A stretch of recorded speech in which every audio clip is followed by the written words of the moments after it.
Hi friends, मैं हूं उपेंद्र कुमार पांडे। आप देख रहे हैं पंडित उपेंद्र स्टडी क्लासेस में। गाइस में जैसे कि आप लोग को आज इंडस्ट्रियल इंजीनियरिंग के चैप्टर सेकंड के बारे में आज जानकारी जानने वाले हैं। जैसा कि आप लोग को वहां पे चैप्टर फर्स्ट के बारे में पूर्ण रूप से एक्सप्लेन कर दिया गया और आशा करते हैं कि आप लोग को वीडियो देखे होंगे और काफी हेल्पफुल लगा होगा।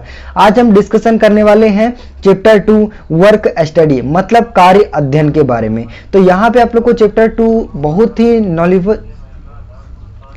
यहाँ पे आपका चैप्टर 2 बहुत ही इंपॉर्टेंट होने वाला है, तो वीडियो लास्ट तक देखना, तभी आप लोग को समझ में आएगा। चलिए हम देखते हैं। जैसा कि आप स्क्रीन के माध्यम से देख पा रहे हैं, इंडस्ट्रियल इंजीनियरिंग जो कि आपका चैप्टर 2 है और वो क्या है आपका कार्य अध्ययन यानी वर्क स्टडी। अब यहाँ पे वर्क स्टडी क्या होता है इसको तो हम डिफिनीशन के माध्यम से देखेंगे। तो जैसा कि आप लोग को यहाँ पे पहला टॉपिक आता है वर्क स्टडी यानी कार्य अध्ययन का, हमारा पहला टॉपिक है कार्य अध्ययन यानी इंट्रोडक्शन क्या होता है कार्य अध्ययन का। तो यहाँ पे देखेंगे इसको क्या कहते हैं, किस प्रकार से इसकी डिफिनीशन होती है। इसको हम पहले डिफिनीशन के थ्रू समझेंगे, फिर उसके बाद आपको एग्जांपल के थ्रू समझाया जाएगा जिससे आप ज्यादा से ज्यादा समझ में आ सकता है।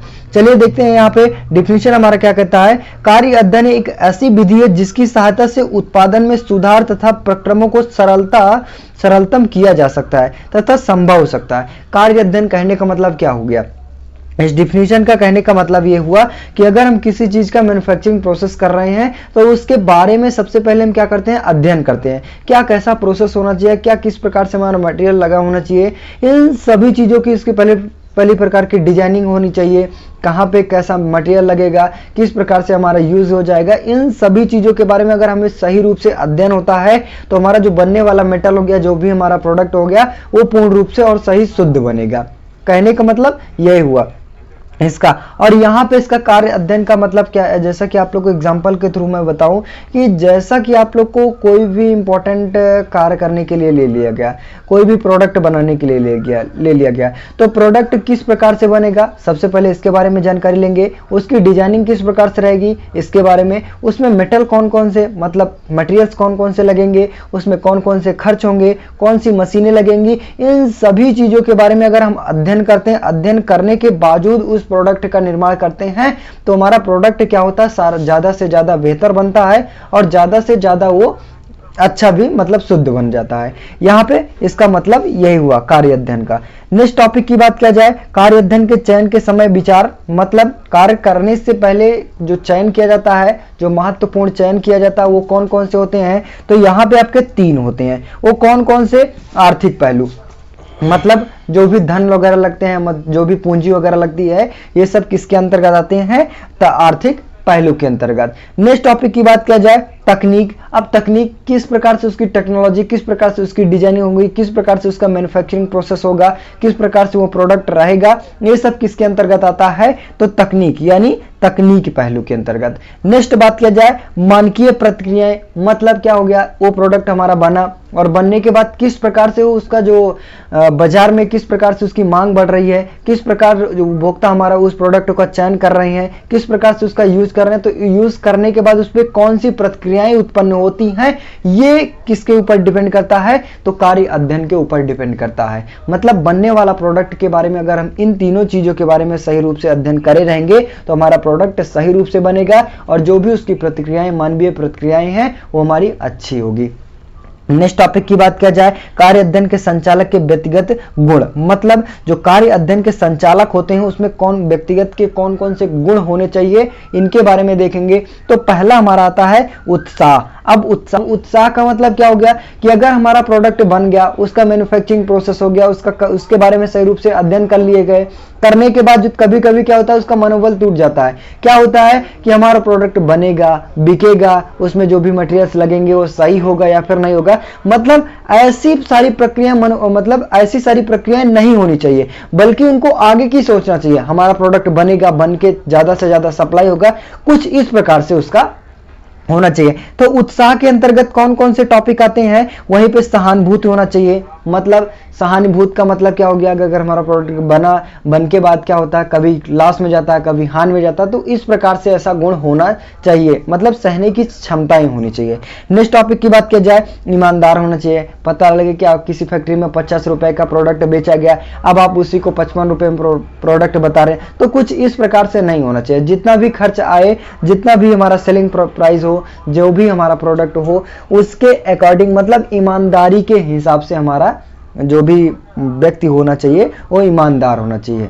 किसके अंतर्गत, तो कार्य अध्ययन के संचालक गुण के अंतर्गत। नेक्स्ट टॉपिक की बात किया जाए, व्यवहार कुशलता। जो भी उसमें कर्मचारी हो, जो भी एम्प्लॉय हो, उनसे व्यवहार बनाकर हमारा प्रोडक्ट का निर्माण करना चाहिए। साथ में जैसा कि आप लोग को कहीं भी मार्केट वगैरह में गया तो वहां पे क्या होता है कि ऐसा प्रोडक्ट, मतलब कहने का मतलब दुकानदारों से संपर्क होना चाहिए, जो भी उसका व्यवहार होना चाहिए अच्छा होना चाहिए, तभी हमारा प्रोडक्ट आगे तक सप्लाई होता है। नेक्स्ट टॉपिक की बात किया जाए, आत्मविश्वास भी होना चाहिए, वहीं पे अच्छा व्यक्तित्व होना चाहिए। मतलब जो कार्य अध्ययन के संचालक होते हैं, इन निम्नलिखित ऐसे गुण होने चाहिए, तब हमारा प्रोडक्ट की सेलिंग प्राइस और जो भी उसमें मैन्युफैक्चरिंग प्रोसेस सही होगा।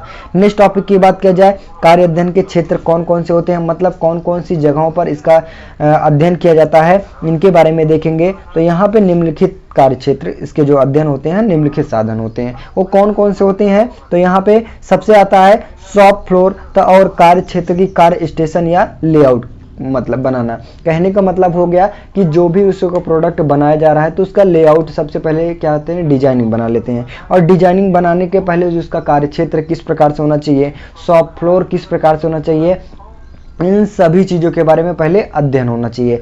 नेक्स्ट टॉपिक की बात किया जाए, टूलिंग और प्रयुक्त उपकरण होना चाहिए। क्या होना चाहिए, कहने का मतलब प्रोडक्ट हमारा बना, तो बनने से पहले उसमें कौन कौन से टूल होने चाहिए, कौन कौन सी मशीनरी होनी चाहिए, कौन कौन से उसमें उपकरण लगने वाले होने चाहिए, इन सभी चीज़ों के बारे में तब अध्ययन किया, मतलब अध्ययन करने के बावजूद ही हम प्रोडक्ट का निर्माण करते हैं। नेक्स्ट टॉपिक की बात किया जाए, यहीं पे गुणवत्ता मानकों को प्राप्त करने, मतलब कौन कौन से उसमें क्वालिटीज होने चाहिए, कौन कौन से गुण होने चाहिए, इनके भी बारे में अध्ययन किया जाता है।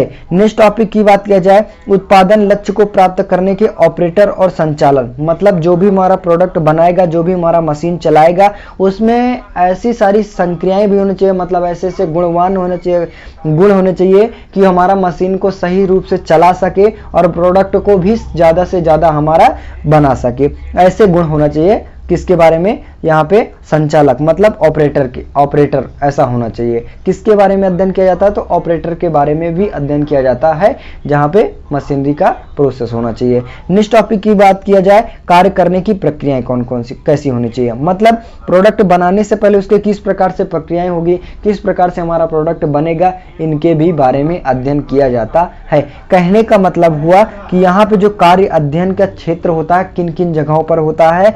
तो जैसा कि आप लोग को पहले प्रोडक्ट बनाया गया, प्रोडक्ट की डिजाइनिंग बनाने के लिए भी अध्ययन किया जाता है, उसमें टूल कौन कौन से होने चाहिए, यहाँ पे भी अध्ययन किया जाता है। नेक्स्ट टॉपिक की बात किया जाए, उसका गुण किस प्रकार से होना चाहिए। नेक्स्ट बात किया जाए, उसके ऑपरेटर किस प्रकार से होना चाहिए। नेक्स्ट प्रकार की बात किया जाए, उसकी प्रक्रियाएं किन प्रकार से होनी चाहिए। मतलब इन 5 जगहों पर क्या होता है, कार्य अध्ययन, मतलब प्रोडक्ट के बारे में सही रूप से जानकारी लेना चाहिए। नेक्स्ट टॉपिक की बात किया जाए, कार्य अध्ययन के लाभ कौन कौन से होते हैं, इनके बारे में देखेंगे। तो कार्य अध्ययन के लाभ निम्नलिखित होते हैं, कौन कौन से होते हैं, इनके बारे में यहाँ पे पहला हमारा टॉपिक है, इसको श्रमिक करने की संतुष्टि मिलती है। मतलब क्या हो गया, इसको श्रमिकों कार्य करने में संतुष्टि, मतलब क्या हुआ यहाँ पे कि अगर हम सही रूप से उस प्रोडक्ट के बारे में जानकारी है, ठीक है, तो कहने का मतलब हमारा प्रोडक्ट जो भी बनेगा वो एक बार में बन जाएगा, उसमें बार बार की बाधाएं नहीं उत्पन्न होगी, और वहीं पे उसके बारे में अध्ययन नहीं है तो बार बार बाधाएं होगी, कभी सही बना कभी खराब हो गया। तो इस प्रकार से क्या होता है कि अगर हम सही रूप से अध्ययन करते रहेंगे, तो अध्ययन किए रहेंगे, तो हमारा प्रोडक्ट सही रूप से बनेगा और कार्य करने में संतुष्टि भी मिलती है कि हमारा प्रोडक्ट इतना सही हुआ। नेक्स्ट टॉपिक की बात किया जाए, इसमें धन और समय दोनों की बचत होती है। क्या स्वाभाविक की बात है, अगर हम किसी चीज के बारे में पूर्ण रूप से जानकारी है तो उसमें मटेरियल वेस्ट नहीं होगा और टाइम भी हमारा कम लगेगा। ठीक है। नेक्स्ट टॉपिक की बात किया जाए, इसके कार्य करने की दशाओं भी सुधारी जा सकती है। कहने का मतलब है कि अगर हम उस प्रोडक्ट के बारे में सही रूप से नॉलेज है तो उसमें किसी न किसी प्रकार की डिजाइनिंग लाने की कोशिश करेंगे, कुछ ना कुछ नया नया विचार उत्पन्न करेंगे कि हमारा प्रोडक्ट इस प्रकार से बने, ऐसा भी गुण होना चाहिए, इसके भी अंतर्गत लाभ हो सकते हैं। नेक्स्ट टॉपिक की बात किया जाए, यह उत्पादकता बढ़ाने में अत्यंत अमूक खर्च करने वाला उत्तम उपाय होता है। मतलब क्या हो गया कि यहाँ पे अगर हम उस प्रोडक्ट के बारे में पूर्ण रूप से जानकारी है तो कहने का मतलब ज़्यादा से ज़्यादा हम प्रोडक्ट बना सकते हैं। अगर हमारा उस प्रोडक्ट के बारे में ज़्यादा जानकारी नहीं है तो कभी क्या होता है, टाइम की वेस्ट हो जाएगी, और वहीं पे क्या होता है, अगर आधे घंटे में उस प्रोडक्ट को बनाना है तो वहीं पे हम 1 घंटे भी समय लगा सकते हैं। कहने का मतलब हुआ कि अगर हम प्रोडक्ट के बारे में पूर्ण रूप से जानकारी है तो हम प्रोडक्ट को ज़्यादा से ज़्यादा निर्माण कर सकते हैं। ये सब किसके अंतर्गत आते हैं, तो कार्य अध्ययन के लाभ के अंतर्गत आते हैं। कहने का मतलब हुआ कि अगर हम इन सभी चीज़ों के बारे में पूर्ण रूप से जानकारी है तो प्रोडक्ट हमारा सही बनेगा और ज़्यादा से ज़्यादा बनेगा और कम से कम समय में आप हमारा प्रोडक्ट का निर्माण कर सकते हैं। यही इसका अध्ययन होता है, मतलब कार्य अध्ययन के लाभ होते हैं। नेक्स्ट टॉपिक की बात किया जाए, कार्य अध्ययन के उपयोग कहाँ कहाँ होते हैं, इनके बारे में देखेंगे। तो पहला हमारा टॉपिक है भवन निर्माण कार्यों में किसी न मतलब कार्य अध्ययन का कार्य कहाँ कहाँ होता है। तो जैसा कि आप लोग को वेल्डिंग वगैरह हम देखे होंगे, तो वेल्डिंग वगैरह का क्या होता है, पहले लेआउट बना ले, मतलब डिजाइनिंग बना लेते हैं, कैमरा किस प्रकार से रहेगा, मतलब आदि जैसे जो भी प्रोसेस होता है यहाँ पे भी इसका यूज किया जाता है, किसका, कार्य अध्ययन का। नेक्स्ट टॉपिक की बात किया जाए, यातायात, यानी जैसा कि आप लोग को ऑटोमोबाइल वगैरह बनाने में भी इसका निर्माण किया जाता है, यूज किया जाता है। नेक्स्ट टॉपिक की बात किया जाए, जल थल तथा वायु सेना में भी इसका यूज किया जाता है। नेक्स्ट टॉपिक की बात किया जाए, उद्योग के अर्थात कार्य एवं शोध विकास कार्यों में, मतलब फैक्ट्री में जो भी प्रोसेस हो रहे हैं उसमें किसी न किसी प्रकार की डिजाइनिंग बनाना या फिर कोई ना कोई कार्य करना है तो इनके भी बारे में यहाँ पे भी कार्य अध्ययन का यूज होता है। मतलब मुख्य रूप से आपके 4 जगहों पर यूज होता है। कौन कौन से, तो घरों बनाने में या फिर ऑटोमोबाइल बनाने में या फिर जल थल वायु सेना में भी, और यहाँ पे फैक्ट्रियों में भी इसका कार्य अध्ययन का यूज होता है। नेक्स्ट टॉपिक की बात किया जाए, कार्य अध्ययन के दौरान बरती जाने वाली सावधानियां कौन कौन सी होती हैं, वो निम्नलिखित होती हैं। वो कौन कौन सी होती हैं इनके बारे में देखेंगे। तो पहला हमारा टॉपिक है, कार्य अध्ययनकर्ताओं को कार्यस्थल पर आकर श्रमिकों की समस्याएं और व्यक्तिगत रूप से ध्यान देकर सभी कठिनाई सुननी चाहिए, जिससे उसके मन में विश्वास एवं भावनाएं में वृद्धि होती है। कहने का मतलब है कार्य अध्ययन के दौरान जो बरती जाने वाली सावधानियां होती हैं, क्या होती हैं, यहाँ पे कोई भी श्रमिक अगर कोई भी कार्य कर रहा है तो उसमें जो भी बाधाएं हो रही हैं, अगर अपने एचआर या फिर अपने मैनेजर से कुछ भी बता रहा है या फिर किसी से भी बता रहा है तो उसको सुलझाने की कोशिश जरूर होनी चाहिए। इस टॉपिक का मतलब यही हुआ, जिससे हमारा प्रोडक्ट अच्छा बने और वहीं पे जो भी उसमें श्रमिक कार्य कर रहे हैं उसका विश्वास बना रहे, उसकी भावनाओं में वृद्धि होती है, मतलब हमारा प्रोडक्ट सही रूप से बनता रहे, उसका विश्वास भी बना रहे, हमारा प्रोडक्ट इतना सही हुआ इतना खराब हुआ, इसका कहने का मतलब है ये सावधानियां बरती जाती है। नेक्स्ट टॉपिक की बात किया जाए, वहीं पे हमारा दूसरा टॉपिक आता है, कार्य अध्ययन के दौरान किसी भी कर्मचारी या श्रमिकों को कोई आदेश स्वयं देना चाहिए। मतलब क्या हुआ कि कभी कभी क्या होता है कि अगर हमारा श्रमिक कार्य कर रहा है तो कभी कोई टॉर्चर कर देता है, कभी कोई टॉर्चर कर देता है, कभी तो कोई टॉर्चर, मतलब इस प्रकार से ऐसे अनेक सारे टॉर्चर नहीं होना चाहिए। मतलब केवल एक ही व्यक्ति उसे कुछ भी जो भी प्रोसेस करना है केवल एक ही व्यक्ति पर डिपेंड करता है, मतलब एक ही व्यक्ति उसे बताए, जिससे हमारे जो श्रमिक है उसका इधर उधर मन भटके ना और जो भी हमारा प्रोडक्ट है वो पूर्ण रूप से बने। जिससे क्या होता है कि अगर हमारा श्रमिक इधर उधर रहता है, इधर उधर कोई इधर टॉर्चर किया कोई उधर टॉर्चर किया, अगर ऐसी सारी प्रोसेस होते हैं तो उसका मनोबल टूट जाता है, जिससे हमारा प्रोडक्ट सही रूप से नहीं बन पाता है। कहने का मतलब ऐसी सारी सावधानियां भी बरती जाती है, किसमें, कार्य अध्ययन के दौरान। नेक्स्ट टॉपिक की बात किया जाए, कारखाना उद्योग में कार्य अध्ययन का उपयोग करने से पूर्व कार्यस्थल का वातावरण आवश्यक सुधार किया जाना चाहिए।